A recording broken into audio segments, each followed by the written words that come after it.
So, why is Lavinia so difficult? I asked Jessie one morning as I watched her get ready for church. I'm sitting in her room while she brushes her long hair out in the mirror.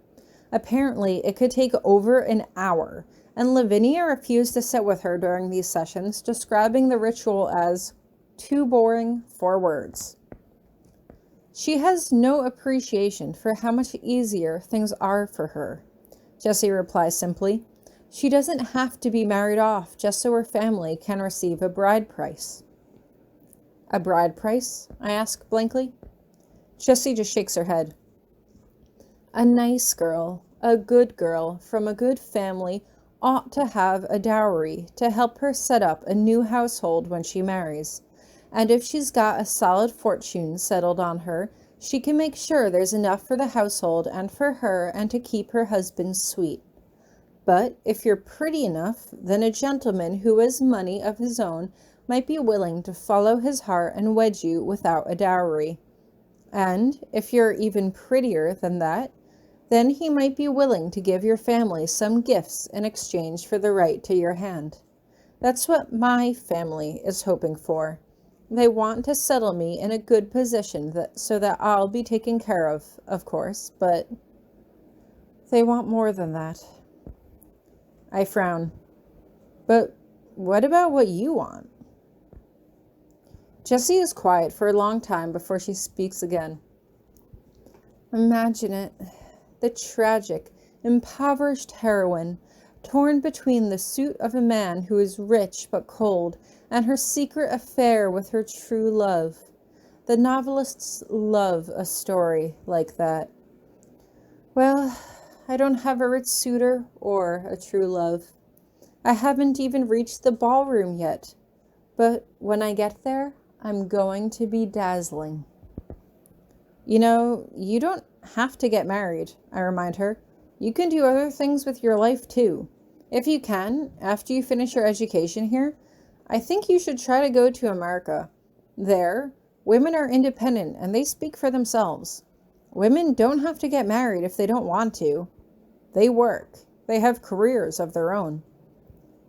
But work. Jessie sniffs as if the very idea was beneath her. It reminded me too much of Lavinia, and I quickly stand up and excuse myself to go back to my rooms. I understood that the culture here was different than the one I was raised in, but it just seemed too old-fashioned for me. True, I had once said that my life would basically be over if I didn't have Hieronymous, but the truth was that I could always go back to America after my year here was up and make something of myself on my own terms.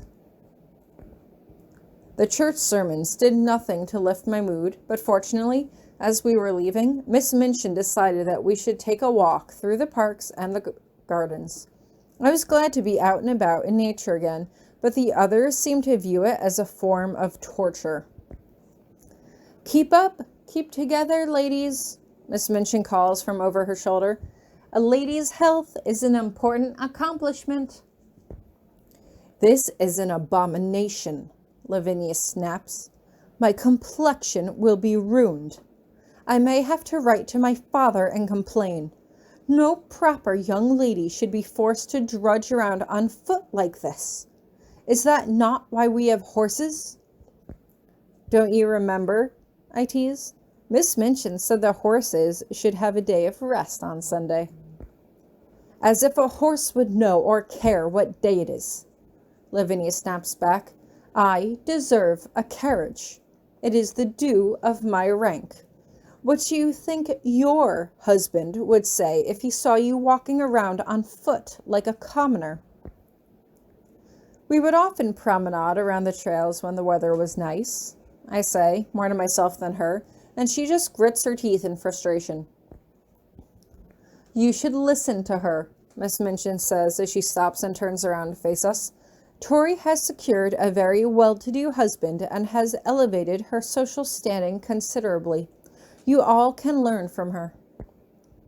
I don't like it when she makes an example of me to the rest of the group, but I just smirk at Lavinia and ultimately say nothing as we get back to the school.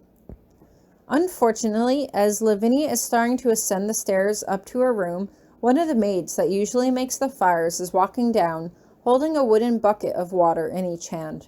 She slips on one of the steps and drops both of the buckets, which tumble down and soak the hem of Lavinia's dress with muddy water. "You fool!" Lavinia shrieks at her. "Look what you've done!" "I am so sorry, miss," the maid says as she quickly scampers down the stairs to retrieve the fallen buckets. "I am so sorry. You are not injured, are you, miss?" "She better not be," Miss Minchin thunders as she suddenly emerges from a nearby doorway. "Look what you've done.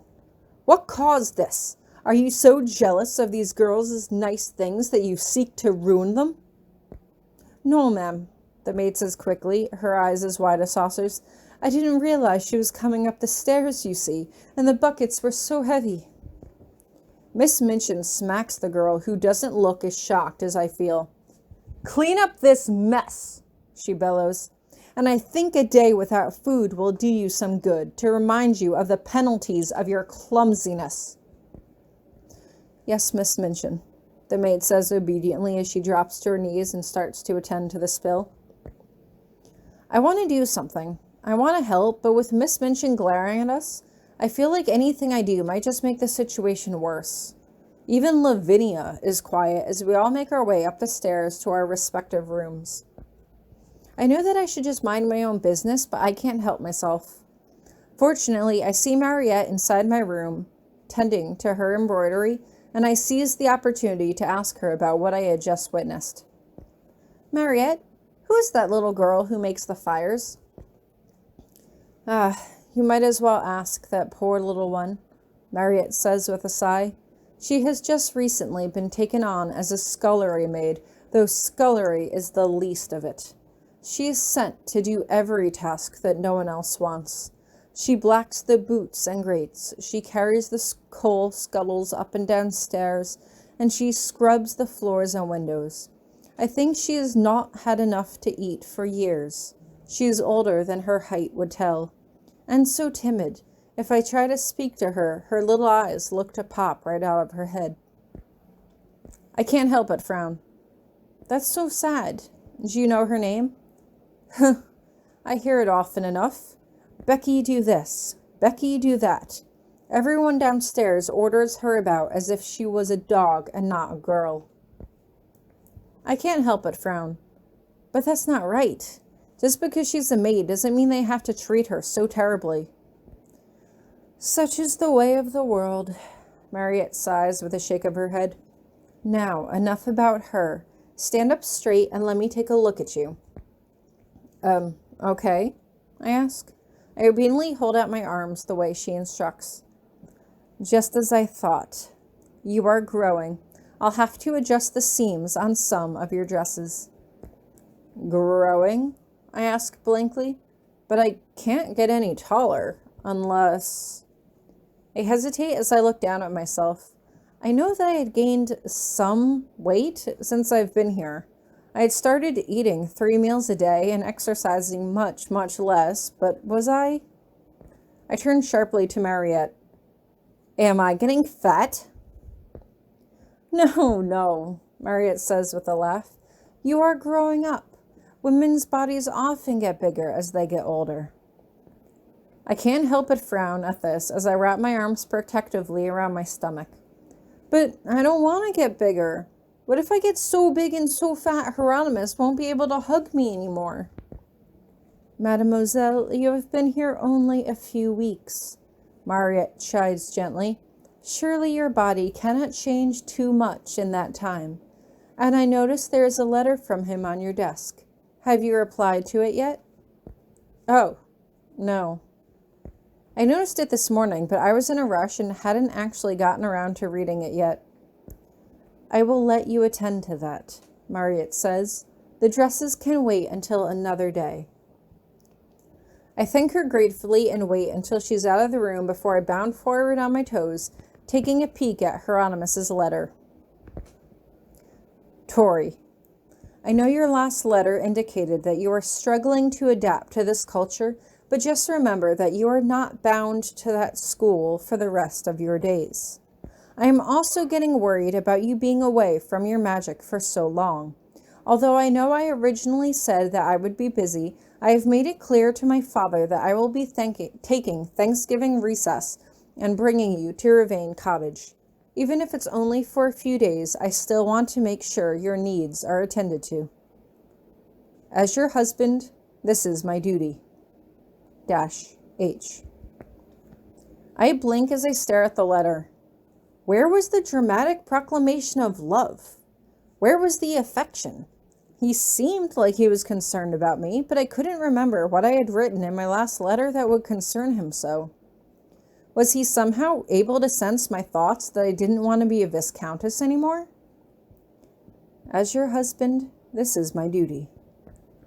Hieronymus's letters usually made me feel better, but that line made me feel like nothing more than a burden. Did Miss Minchin write to him and tell him something bad about me? Maybe he was just stressed and overworked. Maybe he meant to write more, but got called away on business and decided to just end the letter there.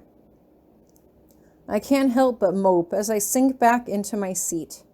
Thanksgiving break could not come soon enough.